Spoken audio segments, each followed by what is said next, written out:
Hell yeah. Um, I love getting my news off Facebook. It's pretty funny. Well, hey guys, how's everything going? This isn't one of my 20-minute long rant videos, I promise, or I'll try not to anyway. I'm just in bed and I felt like talking for a minute. I wanted to talk about, well, positivity and inspiration, and well, what works for me, and I'd love to know what works for you guys too, because I think we can all learn from each other's experiences. And well, for me, it's the positivity. Positivity is just, it's a choice, it's a state of mind, it's a decision, and a lot of the time I consciously choose to be positive, even though I may not really feel like it. It's like that that thing that people say, apparently, that if you smile a lot, that eventually it becomes real. And I think that's true to an extent.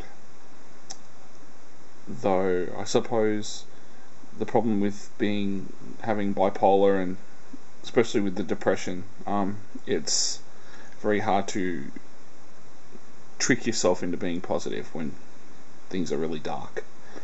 Oh yeah, don't mind me, I'm in bed, so I was chatting to a friend on Facebook, and I kind of felt like vlogging, so I thought, fuck it, I'll fire it up and see what comes out. But yeah, I digress, as I do.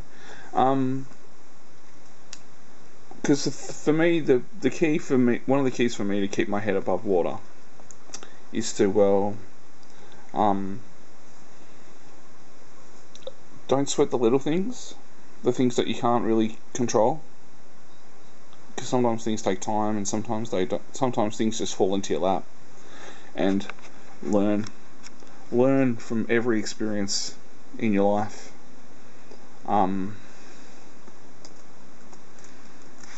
Don't mind me, because to be honest, I've done a lot. I've experienced a lot in my life. I've done a lot of things, a lot of good things, and a lot of bad things, and I've made a lot of mistakes, and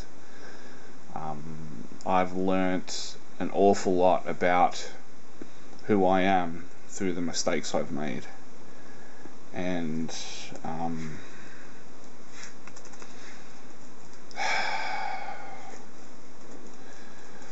and I think you need to make mistakes to learn and to grow as a person and to be better.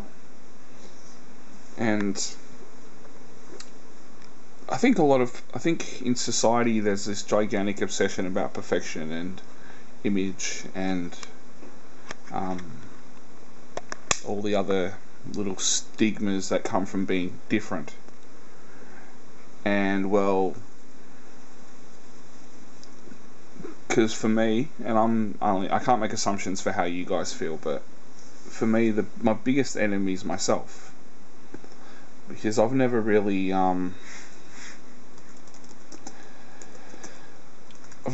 had much of anything, and never really accomplished much in my life, and so I tended to always beat myself up over it, feeling that I had to be a certain, like, because I'm 33 years old, and I feel, and you know, I'm supposed to be in a better place in my life and that sort of thing. But after everything I've been through and everything that's happened and all that stuff and all the drugs and the sex and the being a horrible person,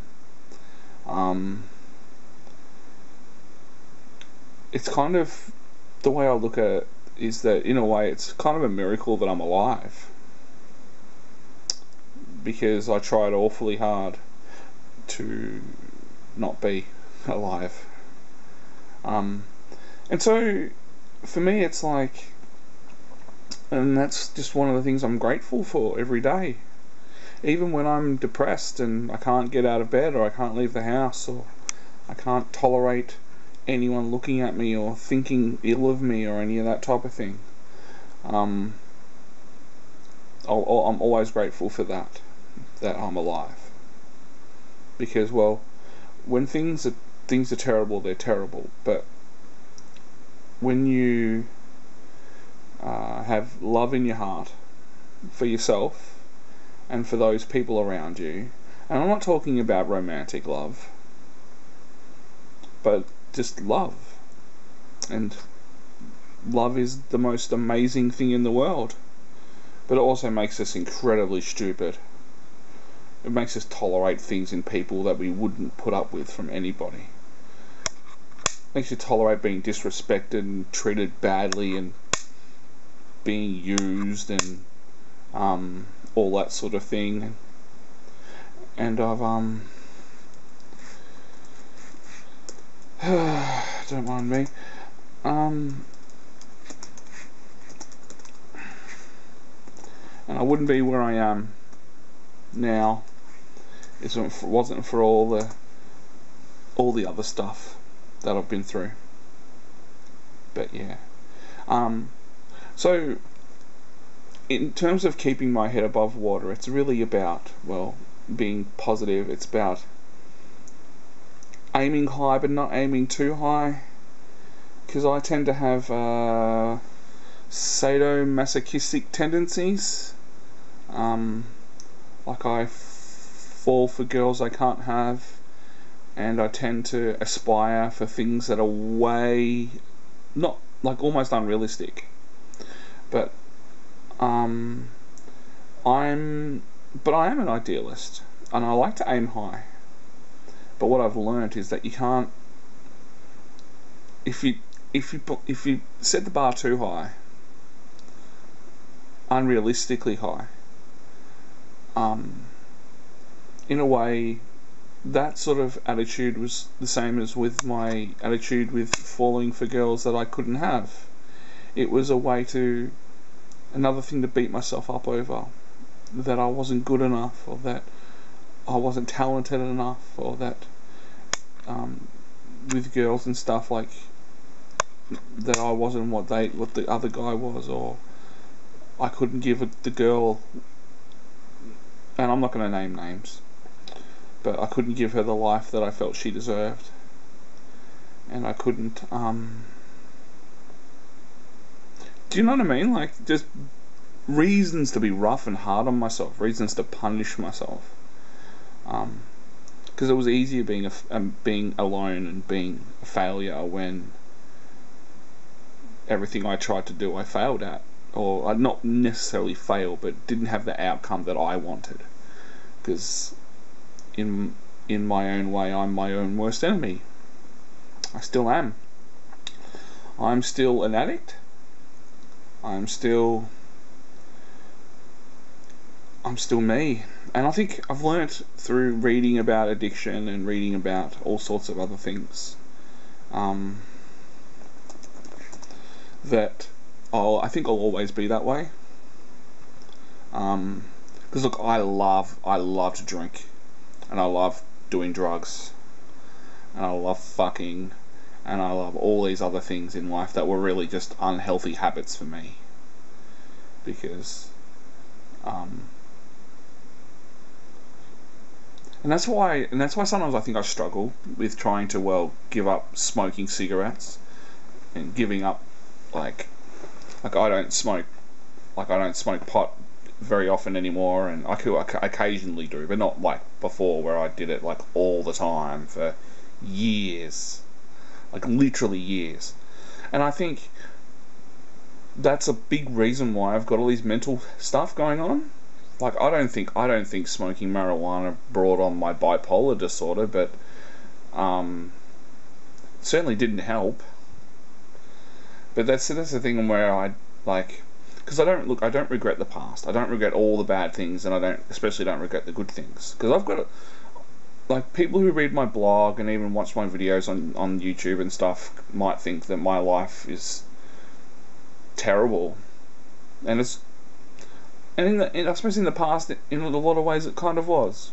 But I learnt a lot about who I am through all the fuck-ups and all the horrible things and the black eyes and the broken noses and disappointment and all that other shit it's all kind of made me what I am now. And look, I'm not one to blow my own trumpet, but I actually appreciate who I am, and I love the fact that I'm different, and which I've said billions of times.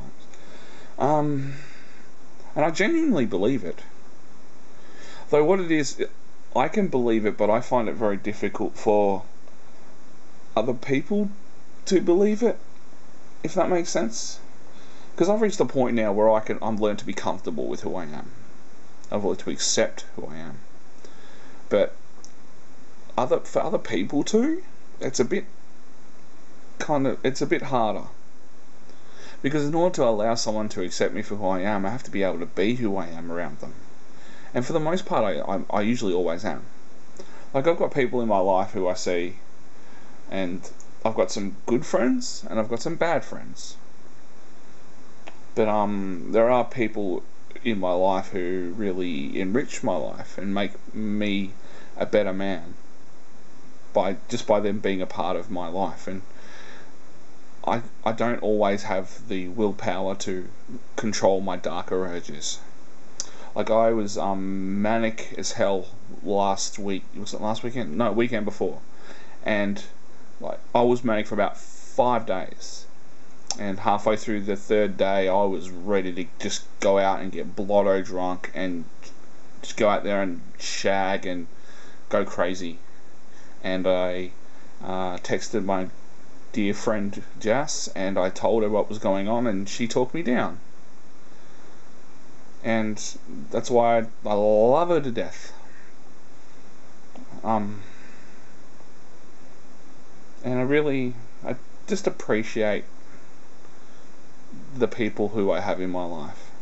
Like, me and Jess have never met each other in real life, but we've been friends over the phone and the internet and stuff for years. God, a long bloody time. 10 years at least, I'd say. Yeah, I'd say 10 years. And so she'll always be special to me. And it's got me thinking about the people that come into your life, and some people make a real genuine impact, and some people don't. And some people you have really intense friendships with, relationships, whatever you want to call it, and then eventually in time they fizzle away. Because, you know, sometimes people can be fun because they're new and they're different, and you can have certain types of fun with people. But then there's some people who you connect with on a deeper personal level, and then there's people in your life who you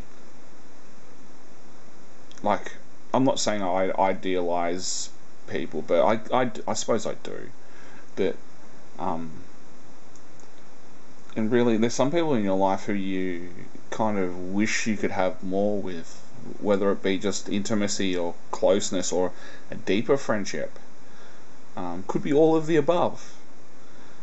But what I've learnt through my life is that you can't help what is. Oh no, you can't help what was, but you can help what is. And I just try my best to be a better person, a stronger man, somebody who, like, this isn't about. Well, the video series is about reaching out, but it's also about being able to touch other people. It's about, well, communicating my story and my secrets and my techniques and it's about learning to talk. Because really, what I've discovered, because I'm doing a professional writing course at the moment, and I love to write. Writing is one of my really big passions in my life. But the more I study and the more I read, the more I realise it's a very, very hard thing to make a living doing. And so what I've found is that my calling is something like this. Not making videos on YouTube and making a living doing that. I'm talking about like working with mental illness charity groups. I'm talking about motivational speaking. I'm talking about, well, just trying to help other people, like make other people's lives better, because I think we're all wrapped up in our own little fucking bullshit lives, and live with the knowledge that we'll never be enough for our own expectations, and that in order to be successful or happy, we're supposed to have all these things. Like, isn't it traditionally to be successful, you're supposed to have a boatload of cash, a wife, children, 2 cars, whatever you want to call it. And I think for me, just to be happy is enough, but to find the way to be happy, I suppose, is the thing. Because look, I'm not obsessed with money. I'd like to have money, but I don't want to be rich. I want to have enough money so that I don't have to worry about anything. Because I think the only way people get rich is by working really, really, really hard, and I'm too fucking lazy. I really am. Like, even just today in class, because I've worked out, I don't have as much willpower as I'd like, but for the right people, and this kind of is a slight on myself, I suppose, but my friend Bronwyn today said, like, I was going to go out and have a cigarette, and she asked me not to. I think she was just being smart ass, clever, whatever. But I was like, you know what, Bron, I won't. And I didn't. And sometimes I wish I could just do that for me. But the thing is, I don't have, it's not that I don't have willpower, it's just I find it very hard with the erratic moods and the insecurity and the anxiety. Oh my god, the anxiety is probably worse than the depression.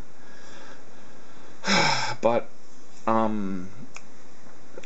it just, sometimes just to have the cigarette can, because I know it's unhealthy. Look, I cough up shit in the morning and I fucking hate it.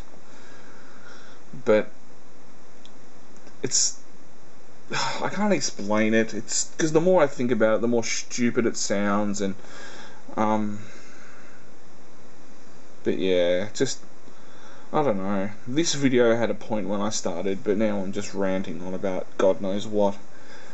Okay, I'm gonna just drop some fucking random update stuff and then, yeah. Okay, updates. Well, I'm still at school. I'm up to my neck in assignments, which I've done hardly anything on. I'm actually trying to write a short story for fiction class, which has got to be 3,000 to 5,000 words. And I wrote a story that I was really interested in enjoying writing, and it was about, like, look, my teacher Nick summed it up quite well. It was basically a gigantic cliche. Like, the characters were all like, a guy from a country town went to work in a law firm in America and was corrupted by the city, and his wife was changed as well, and they became these greedy, hedonistic fucking psychos, and he ended up killing a whole bunch of people just because he finally had control of something in his life. And I think I can sort of relate to that sort of stuff sometimes in terms of the things that I enjoy to watch, because I often feel like I'm out of control. And I really enjoyed that. I really enjoyed working on that stuff, but also, but I want to be good at it, and I don't think it's very good, so I've kind of scrapped that and I'm starting over. Other assignments are coming along okay. I'm actually writing a chapter of non-fiction for my first ever book, which I'm going to actually work on for a while and finish, which I'm going to chronicle my life story. Not that I'm 33 and I don't live fuck all, but look, I've gone through some dark times and I managed to drag myself out of it, and I feel that other people can possibly learn from that shit. Like, I don't presume to think I'm that special that, like, everyone must know my story. Like, I don't want to be famous or any of that kind of junk. But I think, because the story isn't about all the bad things that happened. It's not about that. It's about the fact that I rose above that shit. And I think anybody can appreciate that sort of story. Like, Do you know what I mean? So yeah. Anyway, I think I'm done, and I shall talk to you later.